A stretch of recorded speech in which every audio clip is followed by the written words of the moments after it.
Greetings, Boffins. Welcome to the Boffin Lab. I'm Mardor Taran, and this is a Nano-Guide for Ark Survival Evolved. This Nano-Guide is about being prepared. The Ark is a dangerous place, and you have a limit on the resources you have at immediate call. There's also the simple fact that you're not supposed to just wander off into the wilderness without anything you need. You should be prepared before taking off out of your base, and be prepared for things to go wrong. You can't assume that everything will work out every time you leave your home. The first thing to look at is your belt slots. You've only got 10 slots. These are the only things you can quickly and easily call up, say in a fight. I tend to be very stingy about what I put in these belt slots, and I've picked quite a few essential items to make sure that I stay alive. My preference may not match yours, but it's worth having a look and thinking it through before you go outside. First of all, I equip a melee weapon in my number 1 slot.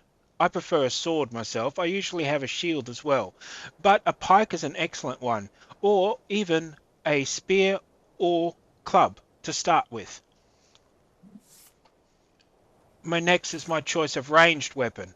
I use a crossbow since the ammo is so plentiful, but of course if I'm fighting other players I upgrade to a firearm or something more lethal. I have a habit of holding on to some bowlers in my belt slot as well. The reason is simple. Some hostiles you want to make sure stop moving. Maybe they run really fast, or maybe you're chasing them. If you knock them out with one of these, they stop moving long enough for you to do what it is you need to do. So you keep them ready in your belt slot just in case. Believe it or not, the torch is an essential survival tool and you should have it ready at all times, and have the materials to repair it at all times. You can die simply because it's too dark for you to fight.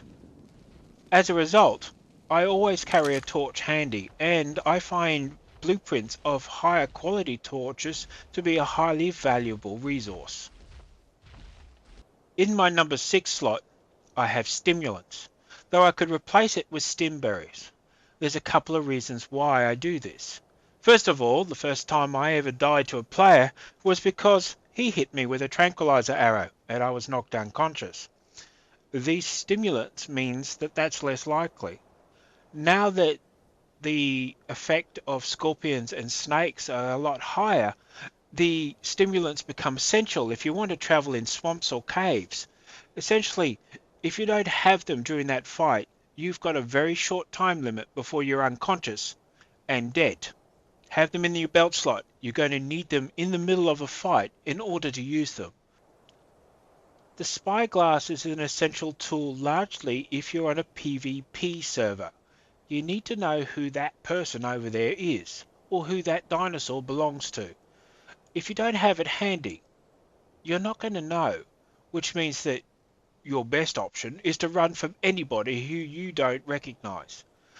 Not everybody colors their dinosaurs or makes it obvious who they are, so the spyglass becomes a very important tool. It allows you to identify enemies and friends at a distance. I have in my number 9 slot parachutes. There are a couple of reasons why I have these fitted. People fall off things all the time, but it's also a common attack technique to pick you up and drop you from a bird. Lastly, if you're flying, it's far too common for you to accidentally hit the E key and eject yourself into space, which means that if you don't have a parachute fitted, you're going to die, and it's going to be a pain in the neck to get your dinosaur and all your stuff back. The parachutes only work when you're in free fall. Jump off something and hit the key, and your parachute deploys. But it's not going to work unless it's in your belt slot. You've got a very limited amount of steering ability with these. It's not quite a hang glider, but you can control it. It's also kind of fun sometimes. I've been able to jump from the volcano and glide all the way to this shoreline using the parachute. Hit the space bar to cancel the parachute and drop the rest of the way. In my zero slot, I have some healing brew. These are made in a cook fire with water, tinto berries, and narcotics. But as a substitute, you could either use the very basic blood packs or the more advanced role-playing recipes you can make out of eggs and various other materials.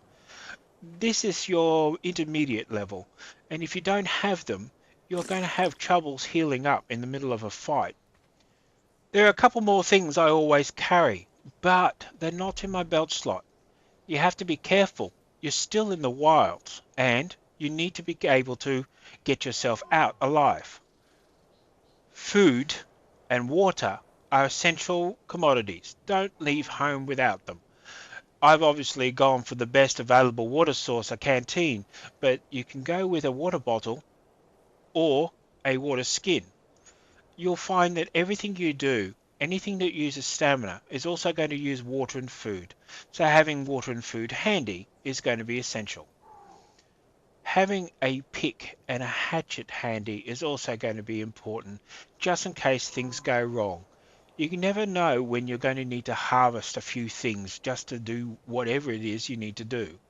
I've had to make giant ladders into the sky to try and retrieve a bird, or make a raft on the opposite side of the island because I've lost my dinosaur and need to get home. I also carry a few basic resources. Hide and fiber tend to be the hardest to get if you don't have the right tools, so I always carry quite a bit of them. This allows me to repair my armor, especially if I'm using hide. It also allows me to make sleeping bags or rafts or whatever on call. The hatchet allows me to get all the wood I need, and the pick allows me to get the other materials. Incidentally, I also have all the materials I need to repair my torch at will, just in case it breaks during the middle of a fight. Being prepared like this is the difference between dying repeatedly chasing after your remains or never dying in the first place. There's one more piece of equipment which I highly recommend you carry, the flare gun. The reason is simple. When you're fighting at night, you can't usually carry a torch, and particularly beneath the trees, things get kinda dark. If you want to be able to fight, you need to see. A flare gun does make a huge difference. You get about 30 to 60 seconds of light, in which you should be able to deal with one or two dinosaurs. It's also a great way of signaling friends and allies so that they know exactly where you are. There's another trick you can do with this. You can change the color of your flare gun by dragging a color onto it. Now that whole stack of flare guns is cyan. When that disappears, I'll show you.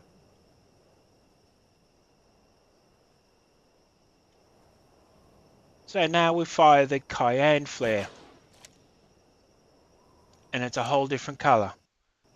It's quite a bright scene. In the right places, you'll have plenty of light. Flare guns have a few other uses. You could use them kind of to blind the enemy, or use them to light a distant area.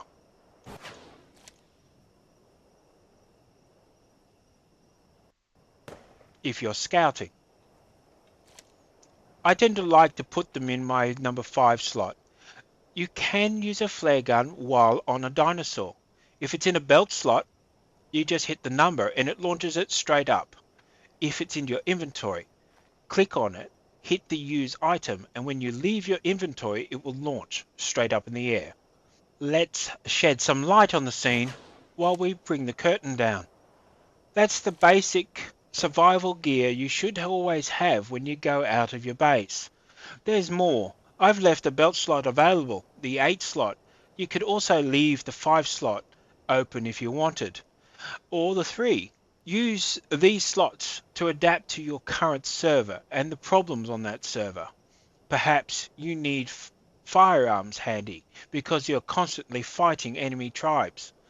Or perhaps there's something else on that server that makes it really essential. to have that item. In the meantime, have fun, keep surviving.